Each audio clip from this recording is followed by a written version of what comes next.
Bruce, that was a great number. You're actually best qualified of all these people here for being in the restaurant business, aren't you? That's right. That is correct. And you were a barman for how long? Years of experience in the food and beverage industry.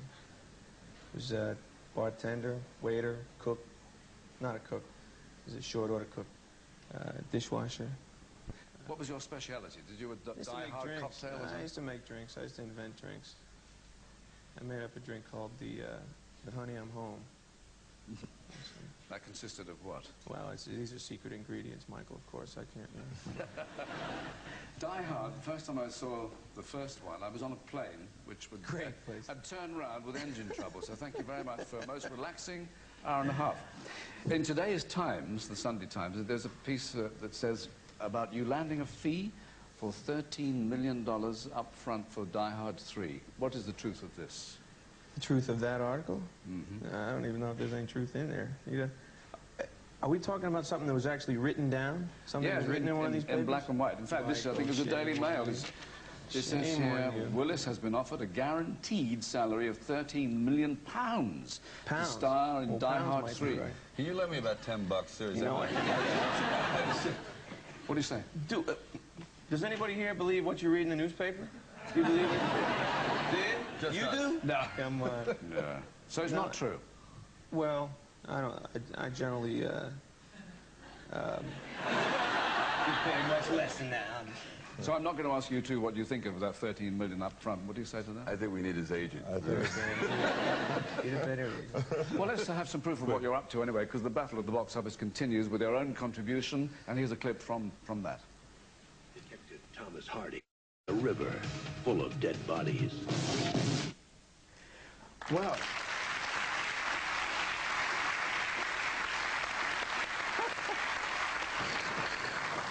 sounds like our own Thames there.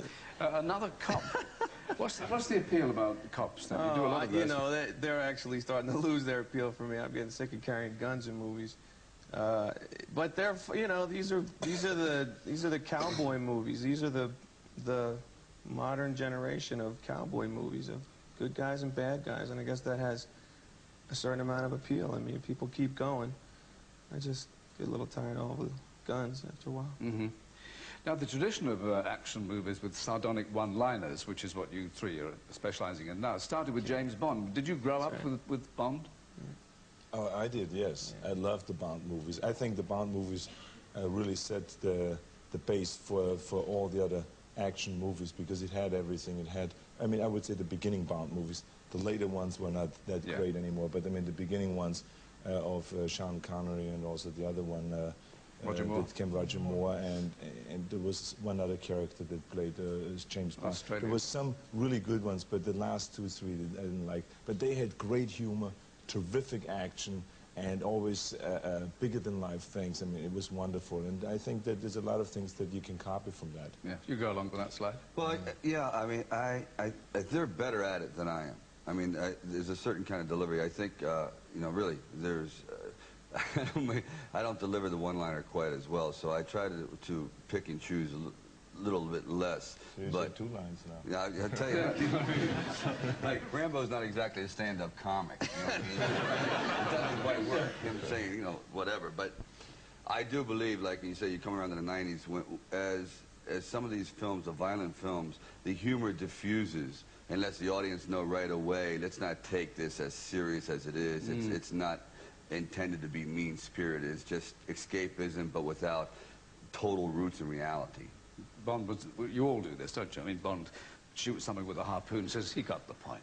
Things like that. You like that? Very good reading of James Bond. Thank you. I haven't got the cruelty, otherwise I'm perfect. Now, the Bond theme, as you're aware, very much aware, is a feature of the London Planet Hollywood, and 2 of your friends are here before us to give us a special preview, Don Johnson and Melanie Griffith. Hello, folks, can you hear us? We've interrupted you. Oh, sorry. Hello, Don. Hello, Melanie. Caught me here at dinner. Wait. Wipe your face. Don, You're dribbling. Oh, sorry. Learn to use a fork, would you?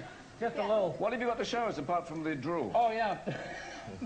Well, you know, I just happen to have a little Walther PPK here that Mr. Bond used in so many of his fine films. Does it work? Thank God. What else have we got? We got over here. Oh, wait a minute. We have have some jewels here. We have jewels here that Marilyn Monroe wore in Some Like It Hot. Yeah. Very They were nice. hot, certainly.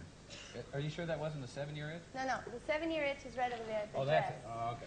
And we got my buddy Sly's motorbike here that he rode in Rocky. Take it for a ride, Don. By the way, we do have to chat about a golf game. I know about that.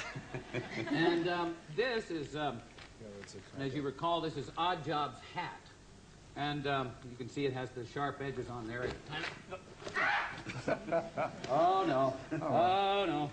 This is Didn't probably need that a lawsuit cameraman. coming on. Why don't you do the... No, the honors? no. Yeah. This is women's apparel, I think, is All your right. area here. That dress seems to be growing out of Arnold's body there. You're right. Whose was that? This was Marilyn Monroe's in the 7-year itch. Yeah. This Michelle Pfeiffer wore in Batman Returns. Very small. And this is the actual Maltese Falcon. Ah! Right here. Have you scratched it? No, I was being very gentle. Actually, I have a knife here. I thought maybe we'd just cut it open here and see what we got going, guys. No, just kidding. Ha, ha. That's a great selection. What is the place like down there? Is it impressive? It's great. Fabulous. It's great. The best. How many people are there apart from you at the moment? Very many and very quiet. About 45,000, it looks like. From here. Yes, I can hear it. How long are you going to be here for? You're here for the party, of course.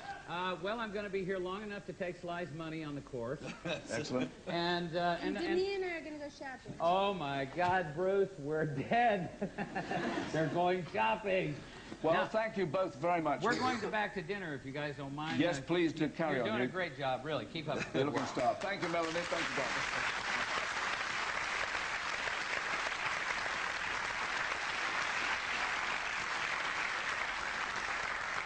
It's all live television, this. Show us your left breast, Bruce.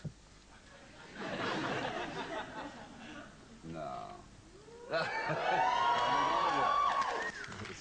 Very dedicated to the whole Planet Hollywood, the whole notion of Planet Hollywood. Yeah, I don't ask you anymore. Dedicated, yes. Now, Planet Hollywood, as we know, is all about movies, and the reviews in all the papers today are talking about your wife's film, of course, Indecent Proposal, Yes. all about the married woman who accepts $1 million to sleep with another man. Yes. What did you both think about a woman doing that? Well, as far as the woman doing it, I mean, look, it's just capitalism. That's how I felt about it personally. Yeah. It's just capitalism. I had a problem with the guy selling his wife for any price. I mean, they have a word for that in our country. It starts with P. Yeah, You may have the same word here. we have that word. Somebody said it'd be even more interesting if he'd offered money to sleep with the husband. Yeah. Never thought of that. Yeah. There has been an uproar about this film, hasn't Terrific there? concept, wasn't it? Yes. I loved it. But there's been a row about it. I mean, people have been discussing it. Controversial. It's just a while because then you go home with your wife and then the arguments start. What do you think of it? And then you say your opinion and she says her opinion and the fights begin, right? Yeah. Yeah. Everyone Well, where it walks fell out. down slightly, because the other guy was Robert Redford, which kind of spoiled it a little. I'll tell you what, shall we do an Oprah Winfrey here, and we'll ask the audience about this. How many of you would go to bed with a total stranger for $1 million? How many of you would go to bed with our guests here for nothing at all? Wow. And I've got £12.50. Any offers there? Thank you, sir, very much. So that's fixed up you three for the rest of your lives here. So tell us, how long are you going to stay on this trip? I'm here for a couple more days, and then I have to go back to work. Yeah. Back in On Die Hard Los 3? Angeles. No, doing a film right now called Color of Night. You never stop, you guys. What are you off to next, Arnold? I'm going to the next movie with Jim Cameron that is called True Lies, and there will be another 5 or 6 months shoot until around December or so. Sly? I'm going to finish up Demolition Man with Joel Silver and a new kid named Marco Brambili, and then look for something else to do in around October. Yeah. 13 million up front, eh? That's That's a lot of dough, isn't it? Yeah. That's not $13 million. That's 13 million pounds. Which is a lot more. At the going exchange Anyway, rate. I won't embarrass you further because we now got a man who must have had a few interesting offers in his time.